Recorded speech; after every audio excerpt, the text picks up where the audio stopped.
मुझे आज व्यक्तिगत कार्य से थोड़ा विलम्ब हुआ है। उसके लिए पहले तो मैं आपसे क्षमा चाहता हूँ। सही समय से नहीं जुड़ पाया मैं। मैंने 2 साथियों को सुना है, राजेंद्र गौतम साहब और जियालाल साहब।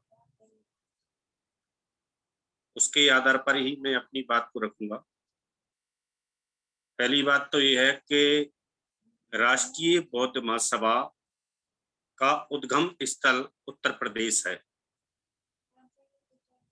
और उद्गम स्थल उत्तर प्रदेश होने के कारण हम चाहते हैं कि उत्तर प्रदेश के प्रत्येक मंडल में, प्रत्येक जिले में, प्रत्येक तहसील में हमारे संस्थापक महोदय के आदेश निर्देश अनुसार 5-5 साथी नियुक्त हो जाने चाहिए, क्योंकि राष्ट्रीय बौद्ध महासभा जो अभी विचार रखे गए हैं, उन विचारों को समाज तक ले जाकर जागरूकता लाने के लिए राष्ट्रीय बौद्ध महासभा कार्य कर रही है। आज हमारी लड़ाई डेमोक्रेसी से है, सीधे सीधे, और डेमोक्रेसी ही हमारे पतन का कारण बनी हुई है। और हमें उत्थान किस प्रकार से करना चाहिए, मैं थोड़े से शब्दों में इस बात को रखना चाहता हूं। लोकतंत्रात्मक शासन और समाज के लिए लोकतंत्रात्मक समाज का होना बहुत आवश्यक है। अगर हम लोकतंत्रात्मक शासन चाहते हैं तो वैसा का वैसा लोकतंत्र समाज में भी होना चाहिए। और समाज के लोकतंत्र चलाने के लिए बाबा साहब का दूसरा सोशल कॉन्स्टिट्यूशन भी बुद्धयन धम्मा है। बुद्धयन धम्मा के अनुसार अगर आज हम नहीं चले तो बहुत दिक्कत आ सकती है। समाज अगर लोकतांत्रिक नहीं होगा, समाज का लोकतंत्रात्मक होना बहुत आवश्यक है। अन्यथा सुविधा प्राप्त और सुविधा विहीन लोगों के बीच एक दरार पैदा हो जाती है, जो दरार 1956 से लेकर 1964 के बीच हुई थी। और उस दरार को खत्म करके समाज जो पतन की ओर जा रही थी, उसको मानवर कांसीराम साहब ने खत्म किया था। ये उत्तर प्रदेश के साथियों को बताना ऐसा लगता है कि किसी सूर्य को एक दीपक से रोशनी दिखाई जा रही है, क्योंकि मानवर साहब को उत्तर प्रदेश जितना समझा था उतना भारत का अन्य प्रदेश आज तक नहीं समझ पाया है। तो पतन का ये एक कारण था। माननीय राजेंद्र गौतम साहब जी, आपने पतन का कारण बताया कि पतन का कारण क्या होता है समाज का। तो पतन का कारण यही है कि हम सुविधा भोगी जो जरा सी लोग हैं, वह सुविधा विहीन साथियों की तरफ नहीं जाते, क्योंकि हमें आदत पड़ गई सुविधाओं की, और इस कारण से समाज हमारा अनुसरण नहीं करता। मानवर साहब नीचे बैठ जाते थे, सूखी रोटी खाया करते थे, ब्रेड और चाय से काम चला लिया करते थे, साइकिल से चलते थे, 3rd क्लास ट्रेवल करते थे, और कई कई दिनों तक भूखा भी रहना पड़ता था। कई बार तो उनका एक कोर्ट का किस्सा, 5 रुपए वाला जो मरघट साला से लाने का, बहुत मशहूर है। उस समाज को नसीहत देने के लिए था कि समाज का काम करिए, भले आपको सुविधाएं कहीं से भी मिले, कैसी भी मिले, उनका उपयोग करके आप छोटे छोटे स्तर की वस्तुओं से भी समाज के बीच में काम कर सकते हैं। ये एक पतन का बहुत बड़ा कारण था। क्योंकि और आज है, हम समाज के बीच में नहीं जा रहे हैं। दूसरे हमारे वक्ता साहब थे, उन्होंने बहुत अच्छे से रखा। एक तो उन्होंने रखा कि शोषण के जो दुर्ग हैं, बाबा साहब ने कहा था कि शोषण के दुर्ग भारतीय ग्राम हैं। भारतीय ग्राम की जो सामाजिक रचना है वह आज भी 70 के दशक के बराबर चल रही है। आज भी भय शोषण भाव होता है, जो आजादी के पहले भी होता था, आजादी के बाद भी होता है और निरंतर होता रहेगा। तो उस मिथक को तोड़ने के लिए बौद्धिक, वैज्ञानिक और तार्किक इस प्रकार के कार्यक्रम रखे जाएंगे।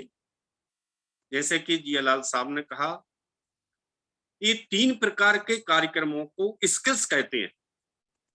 बोधात्मक, ज्ञानात्मक और विचारात्मक अभ्यास से स्किल्स बनते हैं, जिन्हें हम कौशल कहते हैं। कौशल की कमी रह जाने के कारण समाज का पतन हुआ। बाबा साहब समाज और धर्म की जो बात कही, इसके उत्थान के संबंध में भी बात रखते हैं। बाबा साहब के पास समस्याएं खड़ी मात्र करना नहीं था, बाबा साहब समस्या के साथ साथ समाधान भी लेकर अंग्रेजों के पास जाया करते। तो बुद्ध और उनके धम्म के संदर्भ में बाबा साहब ने अपने विचार इस प्रकार से जाहिर किए कि बुद्ध शिक्षा का सार ग्रंथ तैयार करते समय बुद्ध की सामाजिक और नैतिक शिक्षा को सावधानी पूर्वक अधिक महत्व देना चाहिए। मुझे इसे अधिक महत्व देना है क्योंकि जो महत्व दिया गया है अभी तक बुद्ध की शिक्षाओं में, जो जिसको समाज ने महत्व दिया है, वह ध्यान चिंतन और अभिधम्म को दिया है। ध्यान चिंतन और अभिधम्म पर ही समाज ने इस पर ज्यादा से अध्ययन किया हुआ है। इस तरीके से बुद्ध धम्म को भारतीयों के समक्ष प्रस्तुत करना हमारे उद्देश्य की पूर्ति के लिए घातक होगा, क्योंकि ध्यान चिंतन और अभिधम्म के तरीके से अगर आप धम्म को रखना चाहेंगे तो समाज में भय कल्याणकारी परिवर्तन नहीं आएंगे, जो तथागत बुद्ध ने चाहे थे, जो बाबा साहब ने चाहे थे और जो मानवर साहब ने करके दिखाए। अधिकतर हम देखते हैं आरबीएम से पहले के कार्य करने वालों को, तो वह इस ओर ही ज्यादा जाते हैं, ध्यान चिंतन और अभिधम्म की ओर, जबकि तथागत का पूरा संदेश क्रांतिकारी परिवर्तन और मानव को मानवता का आभास कराने वाले शिक्षाएं रही हैं। वैज्ञानिक तौर पर भी हैं, बौद्धिक तौर पर भी हैं और तार्किक तौर पर भी हैं। जब धीरे धीरे परिवर्तन की तरफ ये बुद्धि में भारत में बढ़ रहा था, उसी समय एक दूसरी लहर चली, साम्यवाद की। तो जो भारतीय युवा था, भारतीय युवाओं का ध्यान साम्यवाद की ओर उस समय मुड़ रहा था। तो बाबा साहब ने साम्यवाद को जवाब दिया कि रूसी विचारक अपने साम्यवाद पर बहुत गर्व करते हैं, परंतु वे यह भूल जाते हैं कि सबसे बड़ा आश्चर्य है कि बुद्ध ने जहां तक संघ का संबंध बताया, उसमें तानाशाही विहीन साम्यवाद की स्थापना की। बुद्ध ने संघ जो बनाया उसमें तानाशाही विहीन संघ की स्थापना की थी। है हो सकता है कि वह साम्यवाद का बहुत छोटे पैमाने पर था, जो समतावादी बात मार्क्स के उसमें आती है, तो इस संघ में भी थी, लेकिन बहुत छोटे स्तर पर थी। तानाशाही विहीन साम्यवाद था। वह एक चमत्कार था जिसे करने में लेनिन असफल रहा। बुद्ध की क्रांति आज से 2500 वर्ष पहले हुई थी और मार्क्स की क्रांति आज से 1300 वर्ष बाद हुई। तो बुद्ध का जो सिद्धांत था उसी में तानाशाही के साथ साम्यवाद आया।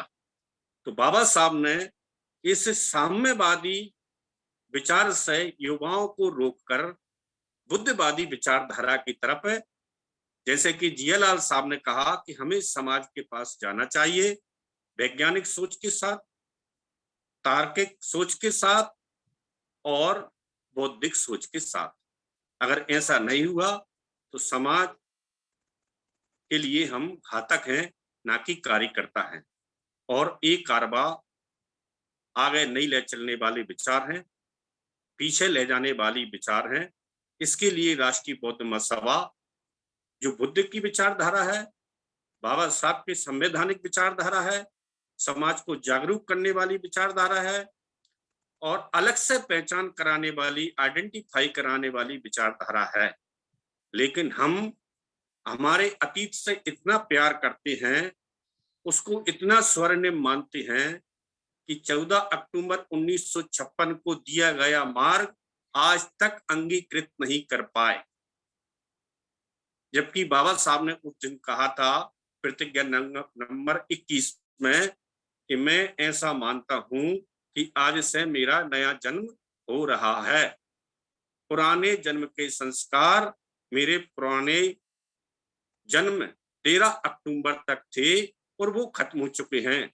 14 अक्टूबर 1956 से मेरा नया जन्म हो रहा है और जो भी मेरे अनुयायी हैं, मेरे साथ साथ इस मार्ग को अपना रहे हैं, वह भी इसको नया जन्म माने। तो हमको इस 21वीं नंबर प्रतिज्ञा को ही अगर हम मात्र ध्यान में रखकर इम्प्योरिटीज ऑफ माइंड, जो हमारे दिमाग में अशुद्धियां भरी हुई हैं, इन अशुद्धियों को फॉर्मेट करते हुए हम राष्ट्रीय बौद्ध महासभा जो बाबा साहब के, तथागत गौतम बुद्ध के और मानवर साहब के कार्य को करने के लिए आप सबके साथ है। और इस कार्य को करने के लिए अपने जीवन के 35-40 साल हमारे राष्ट्रीय अध्यापक अध्यक्ष महोदय माननीय धर्म प्रकाश भारती जी ने लगाए हैं। उनके पास बताने का इतना बड़ा खजाना है कि सुनने वाले थक सकते हैं, लेकिन वो बताते बताते कभी नहीं थकते। मैं 14 साल से उनको सुन रहा हूँ। आप सभी ने मुझे सुना, आपका बहुत बहुत साधुवाद, धन्यवाद। आप उत्तर प्रदेश में इसी प्रकार से जुड़े रहें, क्योंकि आरबीएम का मकसद उत्तर प्रदेश को नंबर 1 पर लाना है। मध्य प्रदेश अभी आरबीएम के कार्यों में सबसे आगे चल रहा है, जबकि उत्तर प्रदेश को आगे होना चाहिए। इसी को ध्यान में रखते हुए हम यूपी को ही आगे रखना चाहते हैं, क्योंकि यूपी आरबीएम की बढ़ाने वाली एक जननी है।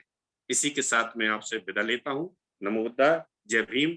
अब आशीर्वाद स्वरूप हमें 5 मिनट संस्थापक महोदय करें।